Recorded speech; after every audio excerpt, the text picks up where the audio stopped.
From Oskaloosa to Iowa City and on to the NFL, Tyler Sash made quite a name for himself playing the game of football. But KCCI's Laura Terrell says those closest to him hope Tyler's biggest impact will come off the field.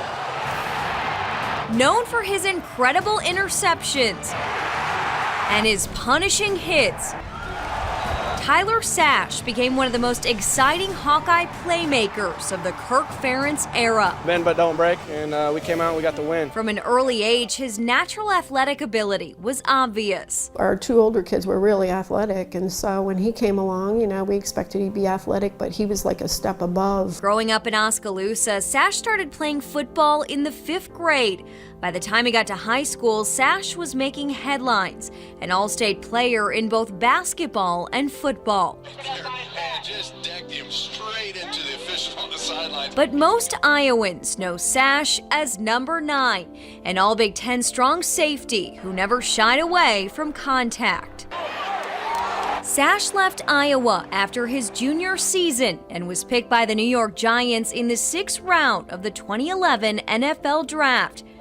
It was in the NFL that he would suffer one of his most brutal hits, getting knocked out cold in the NFC Championship. Tyler called me a little while after that. He goes, "Mom, I'm okay." He said, "Really, I'm okay. I don't have a concussion." I'm like, "Right, Ty."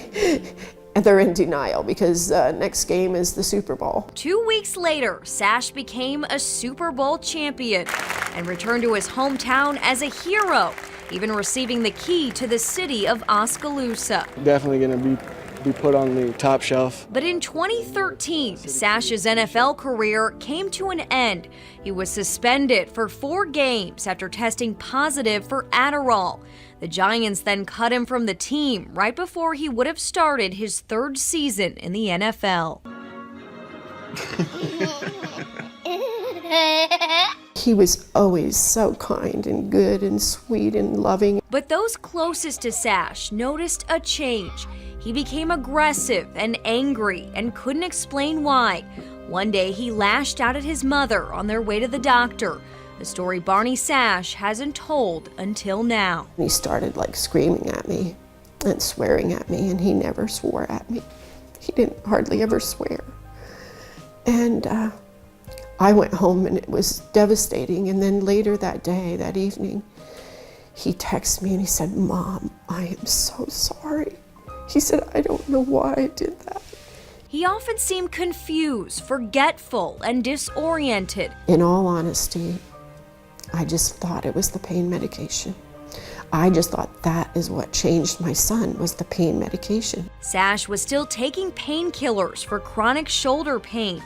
He had surgery on both shoulders during his time in Iowa, but the pain never stopped, something Tyler's family says he hid from them. You want this? Give me kisses. Give me kisses. Labor Day weekend, Barney came over to Tyler's house to walk his dog. Instead, she walked in to find her son dead on his couch. And I opened the door, and I could see him. And I knew he was gone the minute I opened the door because he'd been gone for a couple of days. Tyler Sash was just 27 years old. The medical examiner said he died from an accidental overdose, a powerful mix of 2 drugs, methadone and hydrocodone. He couldn't wait to get married. He couldn't wait to have kids. But he wasn't able to have a future. Just feet from where he died, football memorabilia, pictures, and awards now sit in a spare room of Tyler's house. In the months that followed, his family began to search for answers as to what else led to their son's death. Tyler Sash's family decided to send his brain here to the VA Brain Bank in Bedford, Massachusetts, where Dr. Ann McKee is leading the charge in diagnosing and studying CTE. It is a neurodegenerative disease, CTE. So it It's a disease that is caused by trauma. Dr. McKee, a neuropathologist who also teaches at Boston University, has examined the brains of nearly 300 football players. She's diagnosed around 200 with CTE, chronic traumatic encephalopathy, and she says Tyler Sash was one of the worst cases given his young age. Microscopic slides of his brain tell the story. You can immediately see these brown, dark brown areas.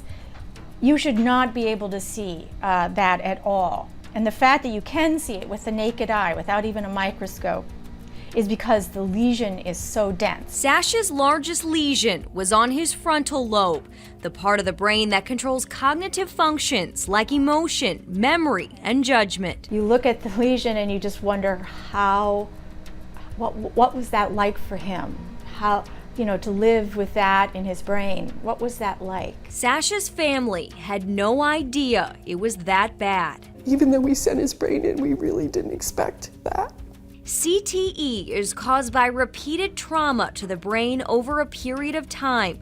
A buildup of abnormal protein eats away at the brain cells and can eventually cause Alzheimer's-like symptoms. When you see this and you see this in a 27-year-old, you say to yourself, we've got to do something about this. This can't be happening to our athletes.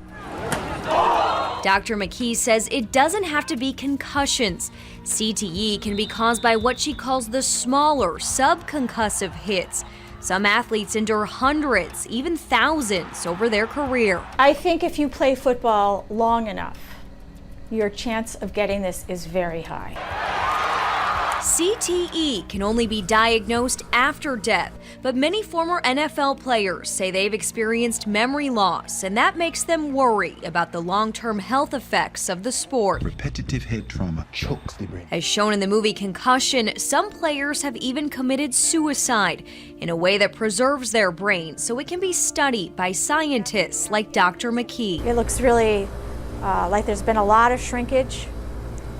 Extremely small in the front. Dr. McKee showed us the brain of an NFL player. We don't know whose brain it is or how he died. Dr. McKee purposefully doesn't find out until after she examines it. She doesn't know for sure yet, but she suspects this brain has CTE. Wow.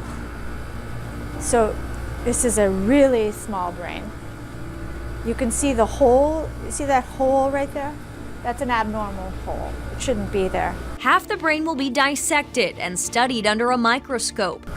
The other half will go in this freezer set at -80 degrees. I'd never forget that these are people. They're not just brains and pieces of tissue. They're definitely, to me, they're people. Dr. McKee has already found CTE in football players as young as 17 and 18 years old. There's no question I wouldn't let any of my relatives play football. It's just too dangerous. Barney Sash couldn't agree more. I've always loved football. It's part of our culture. And I understand people not wanting you to ruin that for their child.